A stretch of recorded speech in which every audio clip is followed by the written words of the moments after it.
Amen.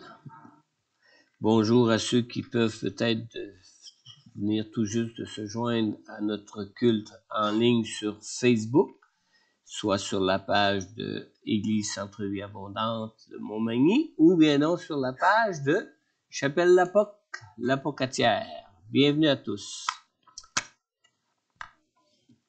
Ce matin, je vais vous inviter à tourner avec moi pour la parole de Dieu dans 1 Timothée chapitre 1.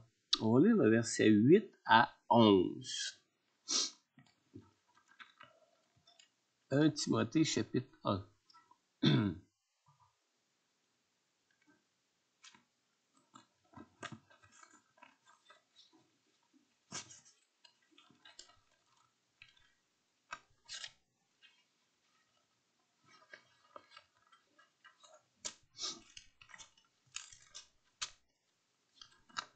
C'est bien des petits papiers dans ma Bible. Là, je fais ce ménage avant d'utiliser sur la scène. Il y a du temps. Alors, on lit ici dans 1 Timothée, chapitre 1, à partir du verset 8. Pour ceux qui n'ont pas leur Bible, écoutez bien. Nous savons que la loi est bonne, pourvu qu'on en fasse un usage légitime, en sachant bien qu'elle n'est pas faite pour les justes, mais pour les malfaiteurs et les rebelles, les impies et les pécheurs, les sacrilèges et les profanateurs, ceux qui tueraient père et mère, les meurtriers, ceux qui vivent dans l'immoralité sexuelle, les homosexuels, les trafiquants d'esclaves, les menteurs, les parjures et tout ce qui est contraire à la sainte doctrine. Voilà ce qui est conforme au glorieux évangile du Dieu bienheureux tel qu'il m'a été confié. Prions ensemble ce matin. Seigneur, je veux te prier ce matin particulièrement, Seigneur, pour ta présence avec nous, Seigneur. Ta présence en chacun de nous, Seigneur. Et ton onction particulièrement, Seigneur Dieu, l'onction puissante de ton esprit qui enseigne toutes choses, Seigneur. Que ton onction réside sur tous ceux qui vont être à l'écoute de ce message ce matin, Seigneur. Seigneur, que ton esprit dispose nos cœurs, que ton esprit ouvre nos cœurs, Seigneur, que ton esprit ouvre notre intelligence, Seigneur, à recevoir et à comprendre, Seigneur Dieu, ce message, Seigneur Dieu, que tu as placé sur mon cœur pour ton Église ce matin, Seigneur. Et Seigneur, je te prie dans ta grâce pour te remercier, premièrement, Seigneur Dieu, de la guérison que tu nous apportes dans nos vies, Seigneur Dieu. Seigneur, tu es celui qui nous guérit. Tu es celui, Seigneur Dieu, qui celui qui nous amène la vie chaque matin, Seigneur, qui renouvelle nos vies chaque matin, Seigneur, et qui est celui qui peut renouveler nos forces et renouveler, Seigneur Dieu, toute notre énergie de jour en jour, Seigneur. Seigneur, merci pour cette énergie que tu me donnes, cette énergie que tu renouvelles en moi de jour en jour, Seigneur Dieu, cette énergie que je te demande même particulièrement pour servir à ta gloire et pour servir, Seigneur Dieu, le nom puissant de Jésus, le nom glorieux de Jésus, de cet évangile glorieux du Dieu bienheureux que tu es, Seigneur. Agis maintenant dans ta grâce, Seigneur. En ton nom, Père, j'ai prié. Dans le nom de Jésus, Père, j'ai prié. Amen. Amen. On vient de lire dans 1 Timothée, chapitre 1, dans le verset 8, la première partie du verset 8 et le verset 9, on vient de lire « Nous savons que la loi est bonne, en sachant bien qu'elle n'est pas faite pour les justes, mais pour les malfaiteurs et les rebelles, les impies et les pécheurs, les sacrilèges et les profanateurs, ceux qui tueraient même père, mère et les meurtriers. » Alors vous savez, ça va vous paraître drôle comme introduction ce matin, mais vous savez que Noël arrive à grands pas, dans 35 jours. Si vous êtes découragé, dans 35 jours, nous serons à Noël. Amen. À moins de préférer la joie de se retrouver en famille et entre amis plutôt que la joie de témoigner de notre salut, vous savez, Noël, avec toutes les retrouvailles que Noël peut occasionner, Noël est le temps idéal de l'année pour jouer aux anges du ciel. Avez-vous déjà joué aux anges du ciel? Je suis certain que vous avez déjà joué aux anges du ciel. Attendez que je vous explique. Vous n'avez jamais incarné, joué le rôle d'un ange du Seigneur? On lit dans Luc au chapitre 2, dans le verset 9, la première partie du verset 9 et le verset 10, qui s'adressait aux bergers dans les champs, on lit que un ange du Seigneur leur apparut.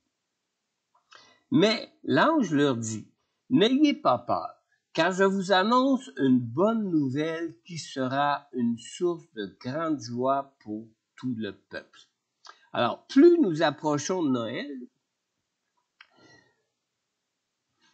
plus nous aurons des occasions de partager la bonne nouvelle de Jésus. Noël, vous savez, est le meilleur moment de parler de Jésus. Et Noël, c'est le jour de l'anniversaire de sa naissance. Hein? Alors, c'est le meilleur moment, comme jamais dans l'année, de parler de Jésus.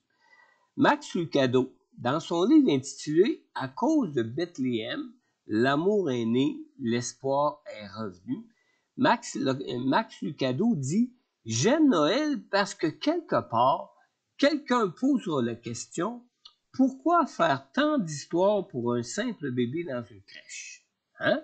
Alors, on voit clairement, puis on le sait clairement, on a oublié souvent avec nos traditions de Noël que c'est Jésus que nous fêtions à Noël. Mais on voit clairement comment Noël demeure toujours une occasion et l'occasion idéale de témoigner de notre Sauveur, du Seigneur Jésus-Christ. Dans Jean 1,14, on lit ici « Et la parole s'est faite homme, elle a habité parmi nous, pleine de grâce et de vérité. Et nous avons contemplé sa gloire, une gloire comme celle du Fils unique venu du Père. » Vous ne pensez pas, hein, ce matin, que je vous parlerai de Noël, surtout pas après avoir lu 1 Timothée, chapitre 8, versets 1 à 11. Vous ne voyez pas de rapport, mais ça, c'est pas grave. Vous allez le voir, inquiétez-vous pas. Demeurez dans la foi. C'est toujours important de marcher par la foi. Hein? Puis même d'écouter votre pasteur avec foi. Alors, vous pensez jamais que je vous parlerai de Noël ce matin, mais vous savez, si j'en parle, c'est que tous les pécheurs qui ne connaissent pas Jésus sont gardés captifs par les ténèbres qui les rendent aveugles. Dans Jean 1,5, on lit, en ce qui concerne l'incarnation de Jésus, là, qu'on vient de lire dans Jean au chapitre 1, verset 14, on lit « La lumière brille dans les ténèbres et les ténèbres ne l'ont pas accueillie. » Mais qu'est-ce que ça signifie de partager la bonne nouvelle de la naissance de Jésus à des gens qui sont captifs d'aveuglement par les ténèbres de ce monde? Hein? Qu'est-ce que ça peut signifier? Vous vous souvenez du verset qu'on a lu au début? Tantôt? 1 Timothée 1, versets 8 et 9.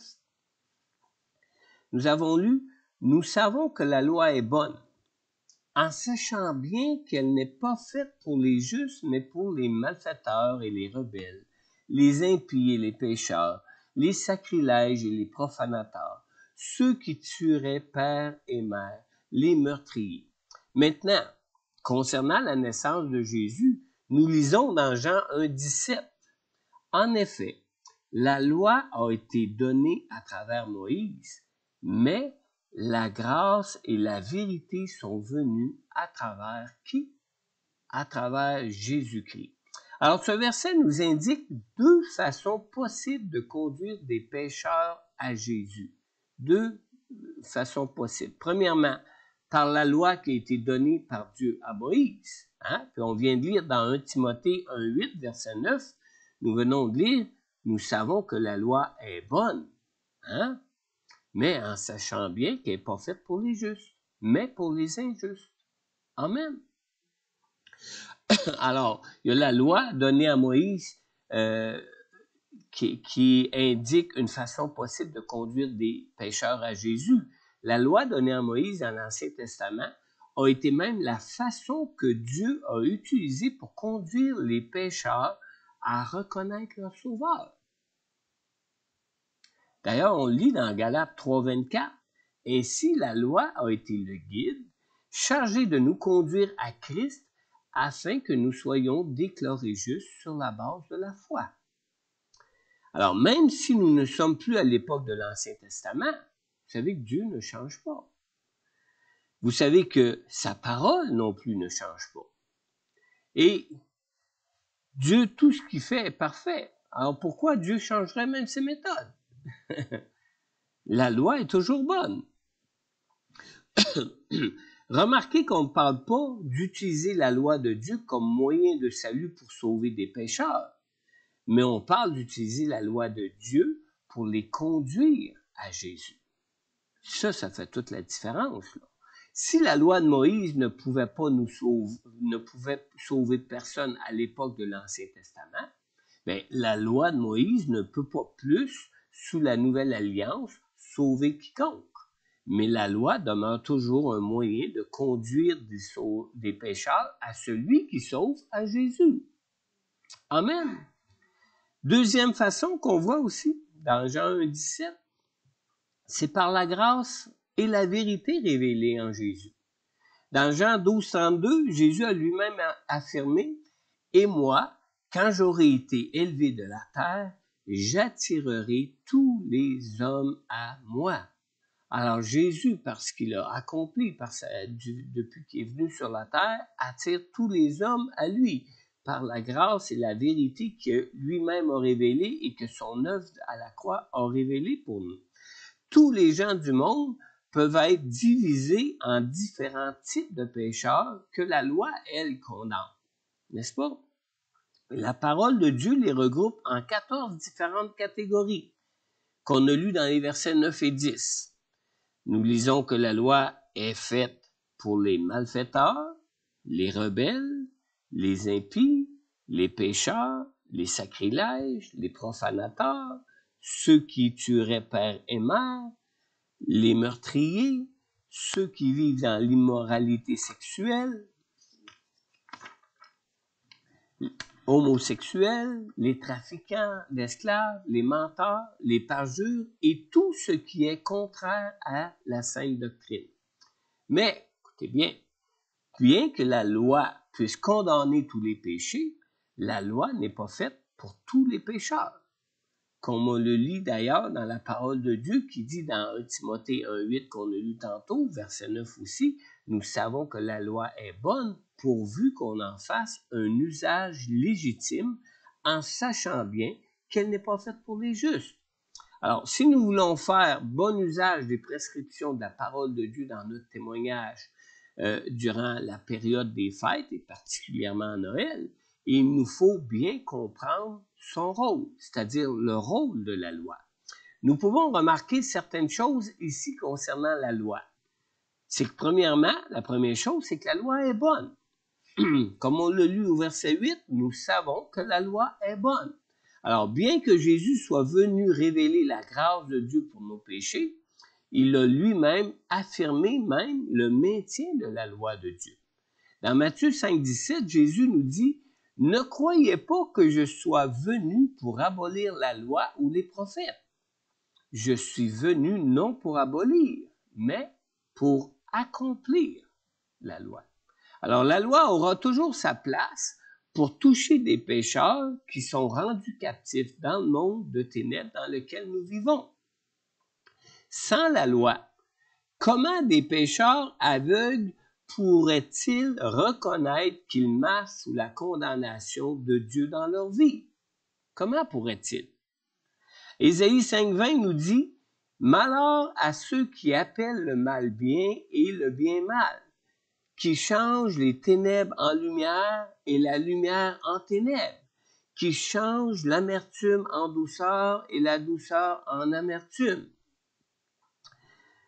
J'aimerais qu'on regarde un peu plus le contexte de ce passage de Ésaïe 5,20 qu'on vient de lire ici ensemble. On lit dans le verset suivant, Ésaïe 5,21. Vous allez avoir même séparé ici. Malheur à ceux qui sont sages à leurs propres yeux et qui se croient intelligents. Et on lit ensuite au verset 22. Malheur à ceux qui sont forts pour boire du vin et experts dans la préparation des liqueurs fortes. Quand je lis ça, là, je me dis, est-ce que c'est pas le genre de pécheurs que nous rencontrons le plus souvent dans nos parties des fêtes, ça? Hein? Maintenant, écoutez bien. Écoutez le verset 24, qu'est-ce qu'il dit. Dans la deuxième partie du verset 24 qui suit.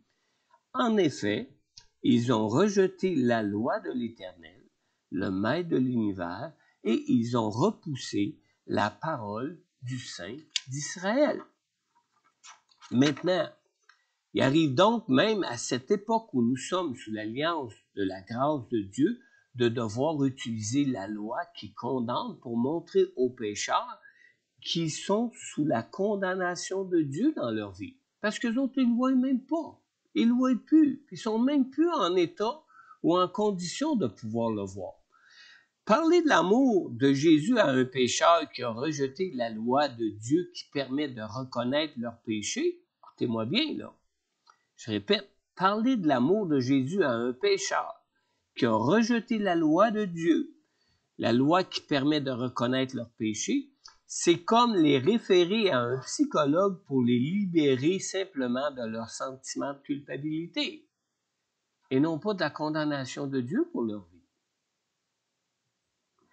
On sait tous que Jésus n'est pas venu dans ce monde pour condamner ce monde. Amen. Mais qu'il est venu pour les sauver.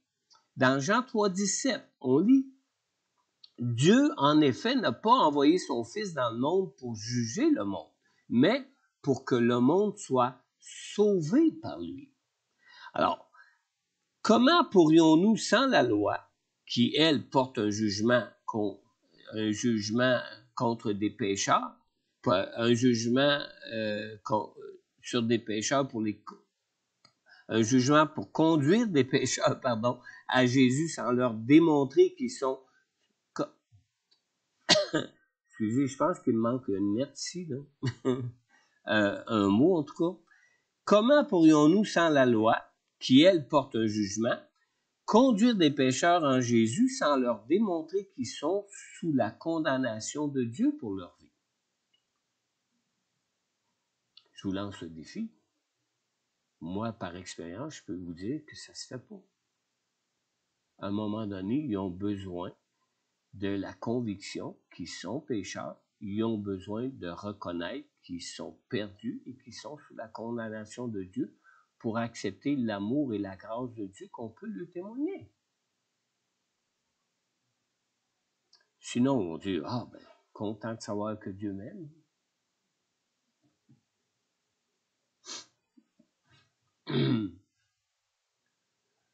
1 Timothée 1,8, on a lu, « Nous savons que la loi est bonne, pourvu qu'on en fasse un usage légitime. » Maintenant, le point crucial dans tout ça, c'est que pour faire un usage légitime de la loi, il faut être conscient de ce qui différencie la loi de la grâce de Dieu. Dans le contexte du passage de notre texte de ce matin, la parole de Dieu nous en parle parce que certains faisaient usage de la loi comme si des pécheurs pouvaient se sauver eux-mêmes en observant la loi, plutôt que d'accepter la grâce de Dieu pour leur vie. Dans 1 Timothée au chapitre 1 et au verset 7, on lit « Ils veulent être des professeurs de la loi, mais ils ne comprennent rien à ce qu'ils disent, ni à ce qu'ils affirment avec assurance. » Alors, on voit ici que manquer de bien comprendre le rôle de la loi peut nous conduire à deux erreurs, ou autrement dit, à des fausses doctrines concernant le témoignage de l'Évangile.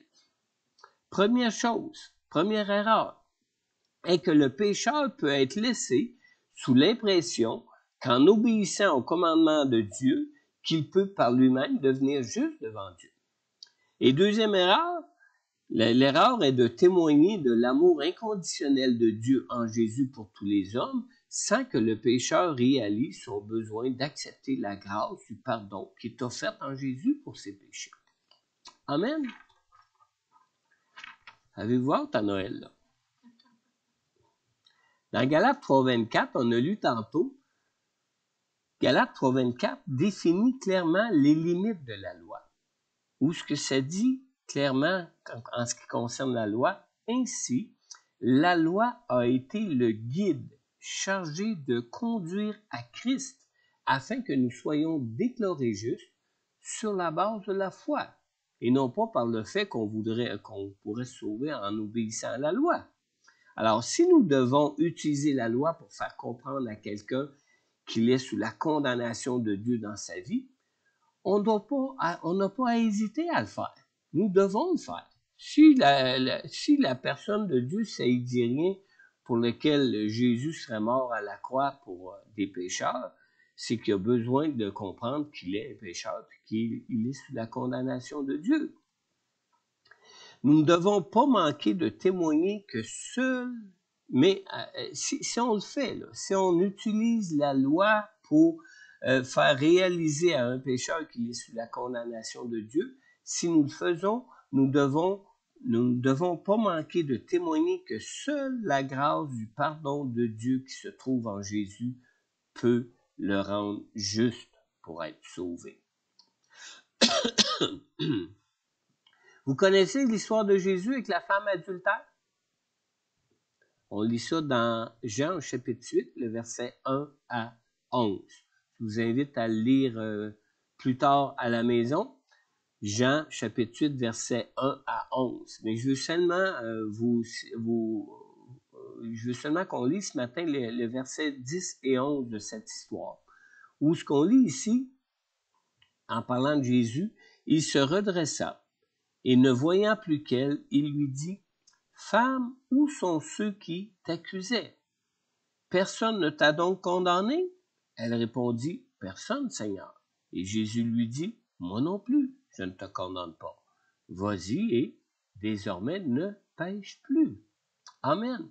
Alors on voit dans cette histoire-là les pharisiens qui sont les spécialistes de la loi qui viennent et qui présente une femme adultère devant Jésus, puis qui dit, « Ah, la loi nous dit qu'il faut la lapider. Toi, qu'est-ce que t'en dis? » Et c'est vrai qu'elle était sous la condamnation de la loi de Dieu. Cette condamnation qui la condamnait à quoi? À mourir à cause de son péché. Et qu'est-ce que Jésus a dit?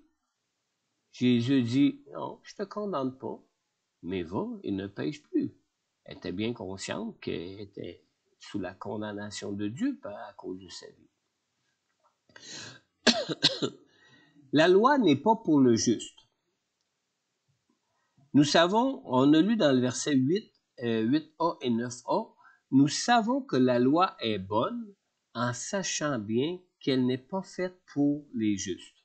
Maintenant, quand on dit ça, on peut se demander, mais un enfant de Dieu doit-il prendre en considération la loi de Dieu pour sa vie?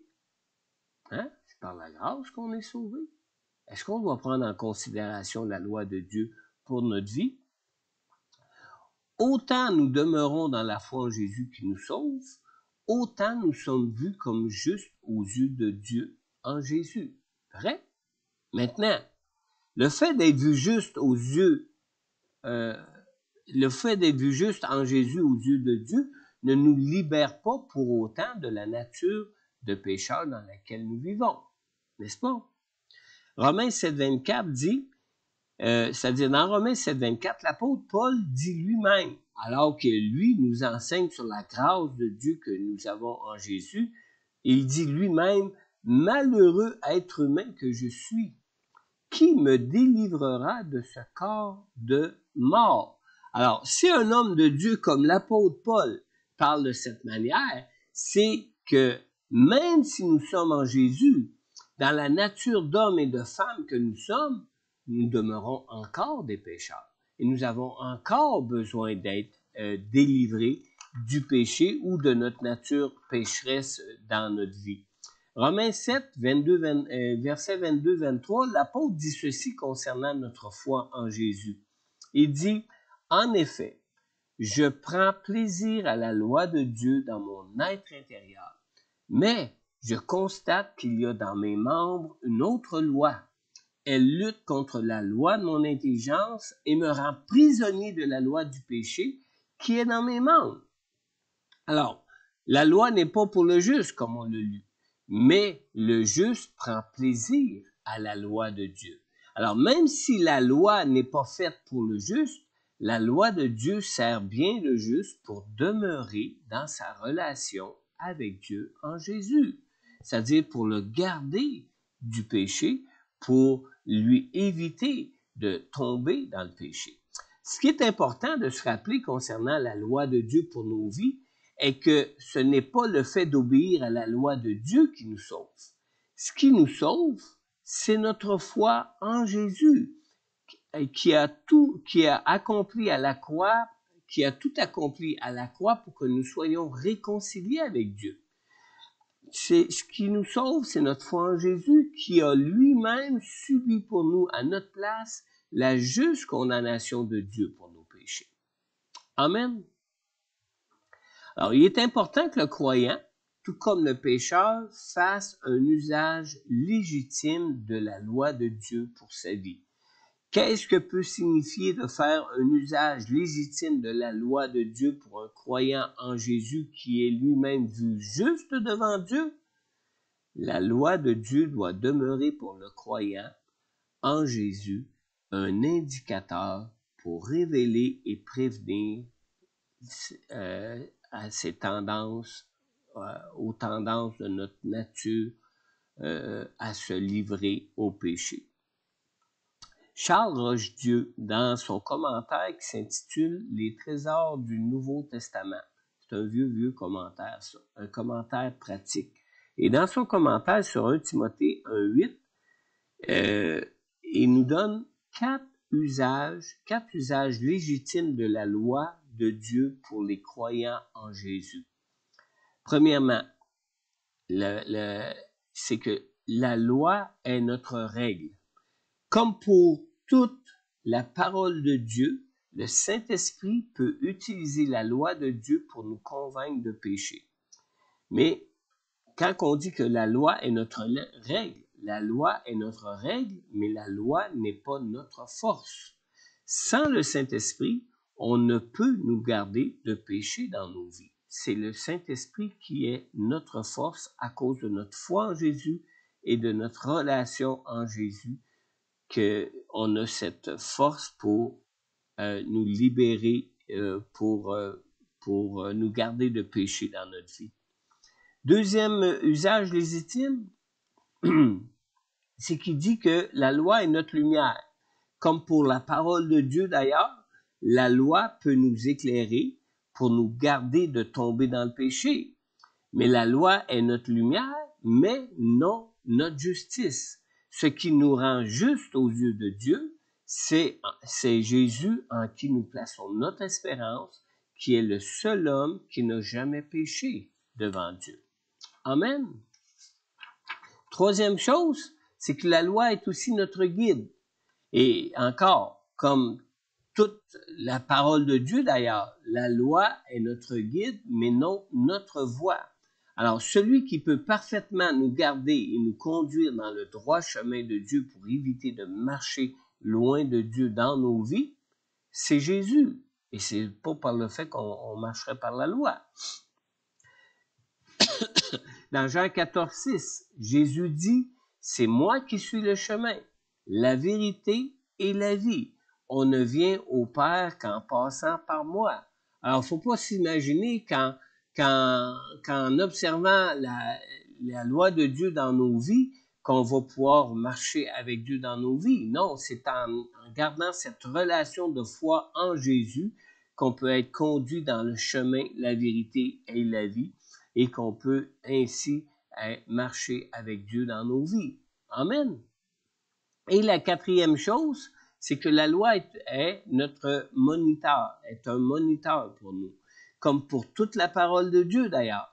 La loi est notre moniteur qui fait connaître le péché, mais non notre sauveur qui nous sanctifie.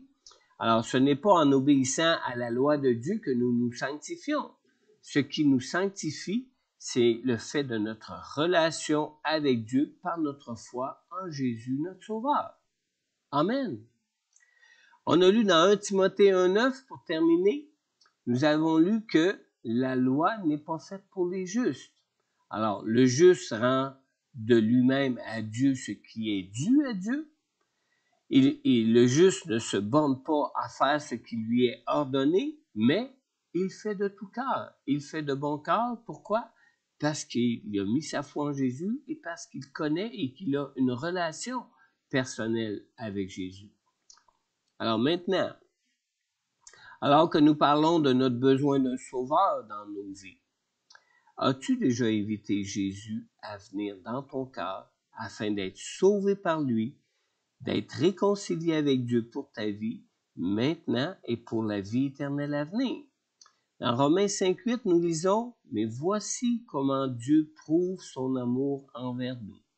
Alors que nous étions encore des pécheurs, Christ est mort pour nous. » Alors si ce matin tu reconnais dans ton cœur que tu es un pécheur et que tu as besoin de Jésus comme sauveur pour être pardonné de tes péchés, je t'invite ce matin à simplement mettre ta foi en Jésus, pour lui confier ton cœur, pour lui remettre ta vie entre ses mains. Simplement adresser cette prière à notre Dieu d'amour, à notre Dieu qui sauve.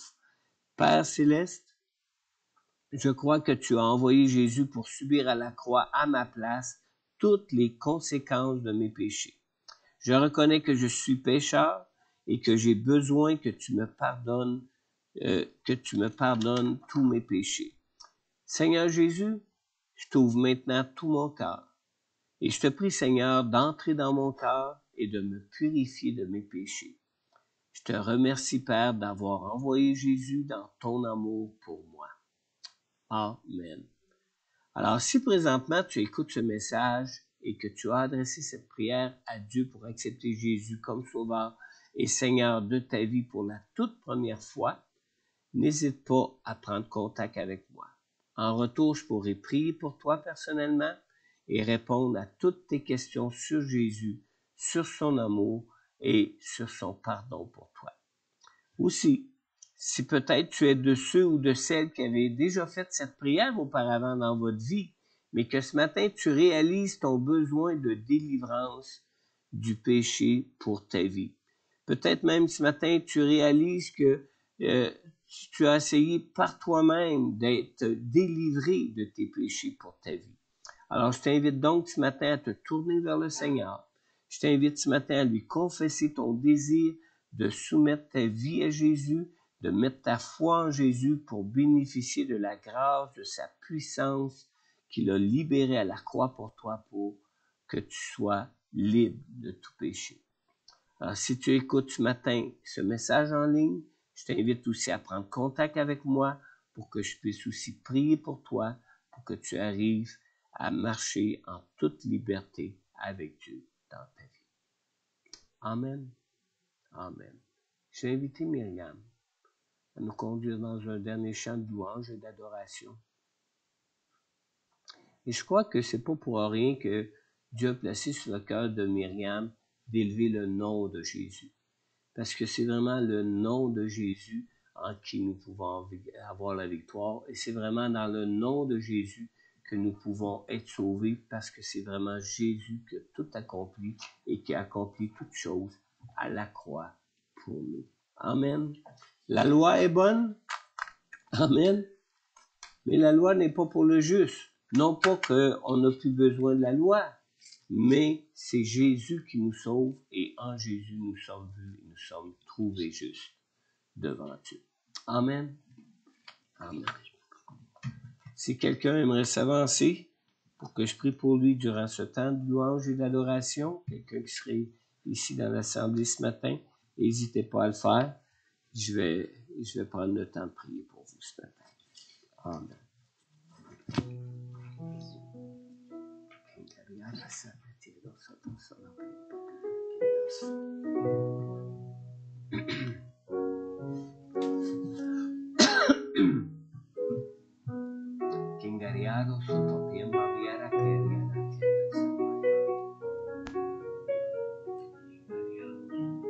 On va reprendre le nom de Jésus.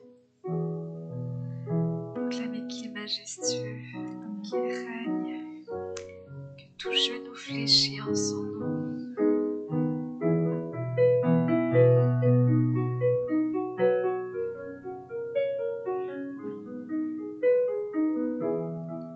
Que ton nom est majestueux, Seigneur, sur toute la terre.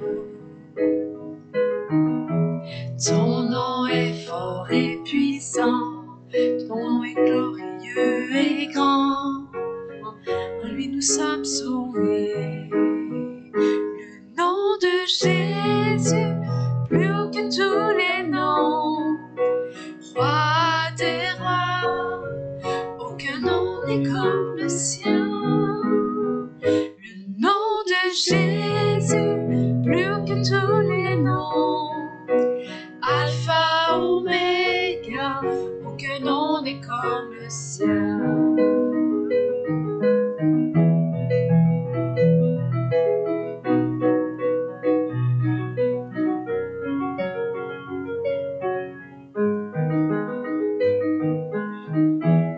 Ton nom est comme un doux parfum, déversé sur mon âme, sur mon âme.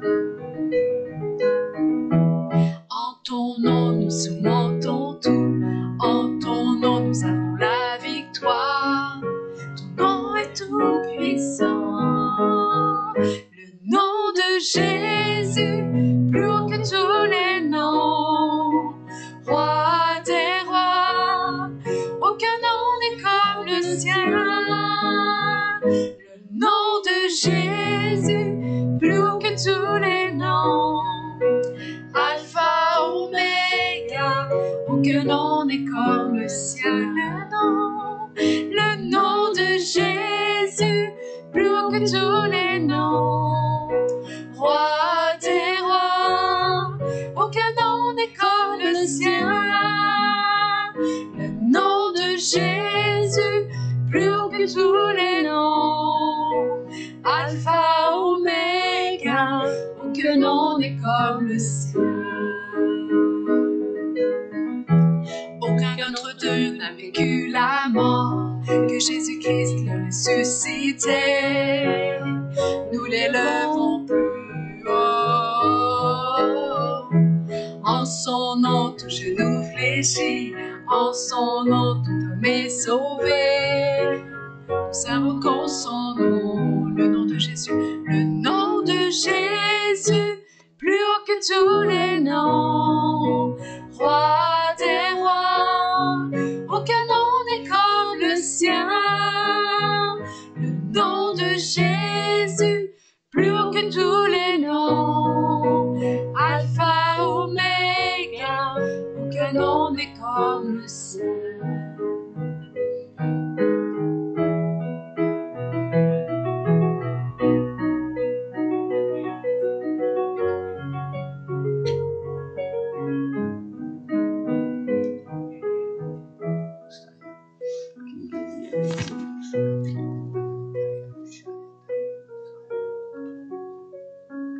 Oui, Seigneur Jésus, aucun nom n'est comme le tien, Seigneur.